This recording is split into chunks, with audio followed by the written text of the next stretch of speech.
everyone, welcome to Make Well with Miss Markwell. Hello if you're new to my YouTube channel. Today I'm going to be making a bread tutorial. Now recently under my community settings I set a poll and it was what video should I make next, and the options were making bread, the laser cutter project and a sewing project. And the winner so far, the one in the lead, is making bread. And I thought, right, let's just do it then, let's just make the bread. So this is using the usual ingredients for bread. It's a little bit easier. You actually make a small loaf with it. So I've got quite a tiny little tin. And one of the things I would like, can you remember my Victoria? Have you seen my Victoria sponge video? If you have, it wasn't perfect. It was a bit wonky. And I think it's just have a go. Don't be afraid of making bread or trying a new recipe. And this is one of the great things about this. It might turn out a little bit wonky, but it will taste good, and that is what matters to me. So we're going to now make some bread, do a bit of kneading and baking, eat it. Okay, I'll see you in a minute. Bye. So I have weighed 225 grams of strong white flour. Now the stronger the wheat, the higher the gluten, and the dough will expand and stretch more.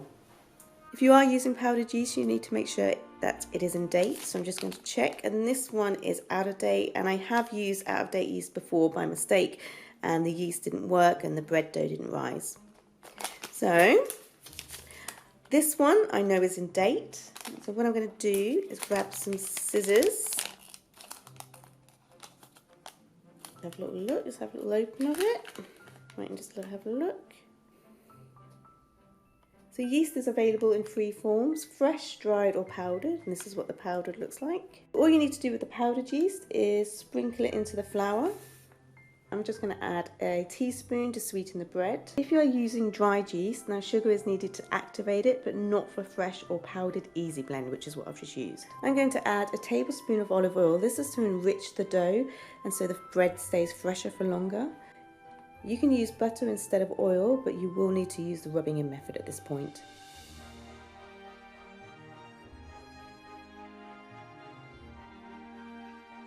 So once all the ingredients are in the bowl, you've got the strong bread flour, the sugar, the yeast and olive oil. I have just boiled the kettle and I have measured about 70 millilitres of boiling hot water, and then I've topped it up with cold water, and I have 170 millilitres of hand warm water, so I can put my finger in and it's nice and warm.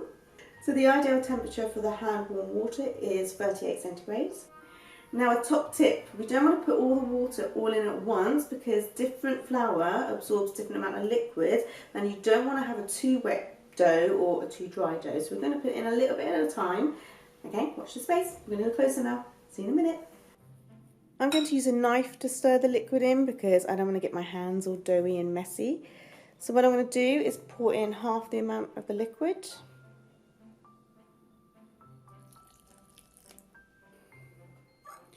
And now give it a stir.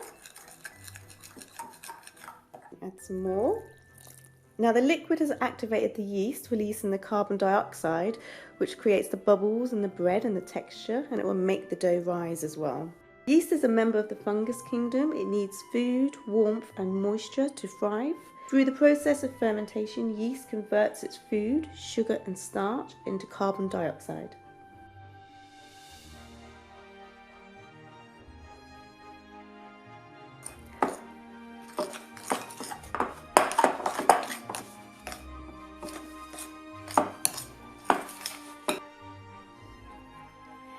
So the bread has come away clean from the bowl, and you can see it's got that lovely texture to it. It's really stretchy, and what we're going to do now is knead it and to make this into a nice smooth dough. So I'm just going to take this little bit off the knife. Every bit counts. Scrape that off, and as you can see, look, it's quite sticky. So once you've added the liquid, remember you don't want the dough to be too wet. It needs to be a little bit sticky, and you've got all this texture, and we now want to knead it and make it all smooth. So the kneading process is to work the gluten evenly and to mix all the ingredients together. So what we're going to do is take the dough out of the bowl, get a light sprinkling of the flour. There you go. And what we're going to do is now don't be afraid, just have a go, We're not proper chefs, we're just having a go. Doesn't matter if it turns out wonky. So you're going to just take your heel of your hand and just stretch it, and then bring it back on itself, stretch it. And you're going to do this for about 10 minutes. It's going to be a good workout. Yeah. Take the heel of your hand and just have a go. Don't be too afraid. Just moving it and working the gluten through. So you're mixing all those ingredients together. Just stretching it out and then bringing it back on itself, and it's quite rhythmic and you can really get into it. Oh my gosh, I'm out of breath already, look.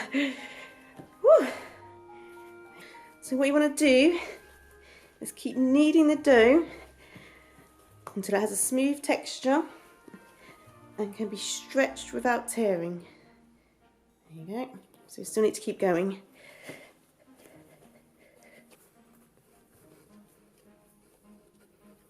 Right, I'm just going to try a new technique. I'm just going to punch it a little bit just to work that gluten. I'd say it's about 7 minutes. I'm out of breath. So we've got this nice, lovely, smooth dough. I've had a good workout. We've worked the gluten. And let's just check the stretch and the elasticity of it. Cool, that's a nice stretch. Look at that. Oh, that's lovely. Obviously it's going to tear eventually, but that's quite a nice stretch. Right, I think we're good. Right, get that nice and smooth.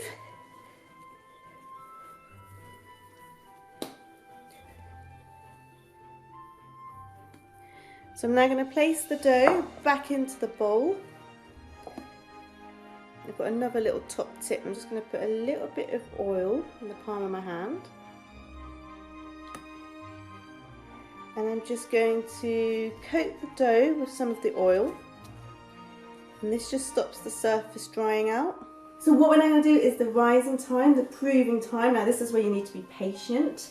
The dough will need a nice warm, humid environment. So you can use a damp tea towel if you would like and put it on top and wait until it doubles in size. But what I'm going to do is I'm going to use cling film. So I'm just going to, because that will trap all the moisture in there. So now you need to be patient with the rising, the proving time. The dough needs to double in size and expand. Now this can take up to 1 to 3 hours depending on the temperature, the moisture and the ingredients used. Now the longer the rising time, the yeast will work and the texture will be even throughout the bread. Right, okay. So I'm now going to get some close-ups, some time-lapse of it expanding and doubling in size. I'll see you in an hour or more.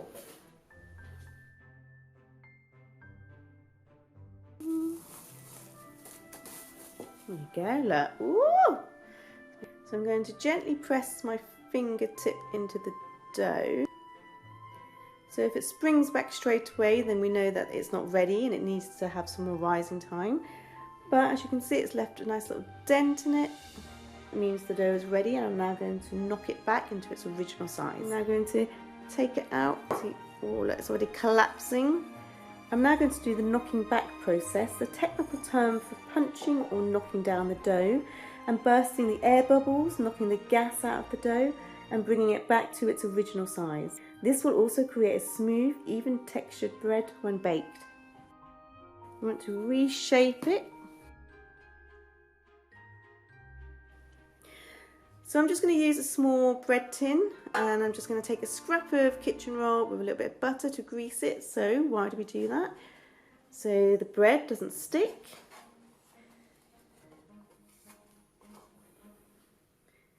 I'm just going to place the dough back into the tin. And because the dough likes a warm, humid environment, we're just going to pop it into a bag and seal it. And then let it rise again. I've just removed it from the sealed bag, and as you can see, its dough has risen in size again. It looks pretty amazing. Right, let's put it in. Ooh. So this is the best bit. I'm now going to bake the bread. I have preheated my oven to 220 degrees Celsius, which is about 425 Fahrenheit or gas mark 7. Now I'm going to bake my bread for 15 to 20 minutes. Now remember, your ovens may vary, so keep an eye on the temperature and timings. Okay, let's put it in.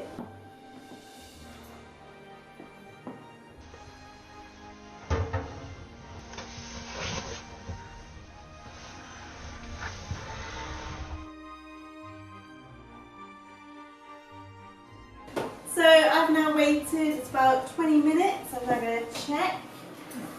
Ooh, looks good. Okay. Ooh, look at that. Close that up. Okay, right, I think we need a little bit of a close-up. Let's get closer. Ooh, can you see it? Looks good. It's beautiful, but it's very hot, so I'm now going to put it down. So, what we need to do now is do the bread test. So this is very hot, so I'm just going to tap it out. Ooh, let's have a look at that. Oh, it's lovely. So, I'm just going to take one glove off, and we just need to do the hollow test. If it's hollow, then we know it's cooked. If it didn't have that hollow sound, you could place it back in the oven and you can then crisp it up a bit more. Right, so I've just placed this back in the oven for 5 minutes to crisp the bottom up. I'm just going to do the hollow test again. Remember, it's really hot. Here we go. Ah, that sounds better. Look how crispy that is. Now what I'm going to do is let it cool on the cooling rack.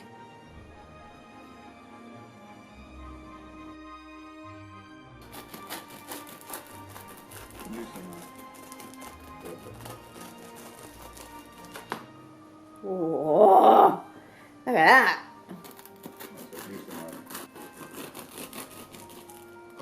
Ooh.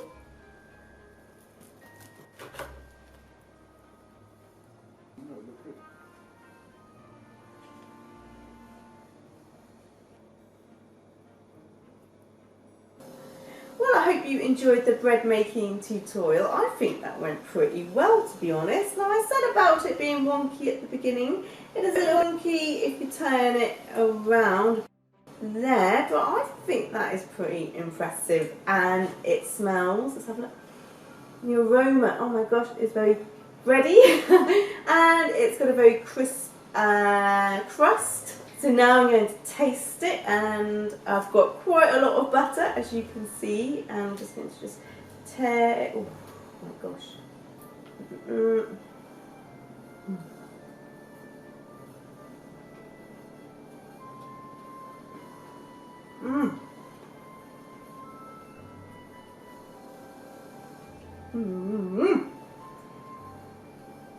Oh, the texture is really spongy and springy, and it's amazing, and the butter and just the right amount of sugar. It's nice and sweet, and the crust is crispy, and it is amazing. I can tell you it is better than grasshoppers, let me tell you.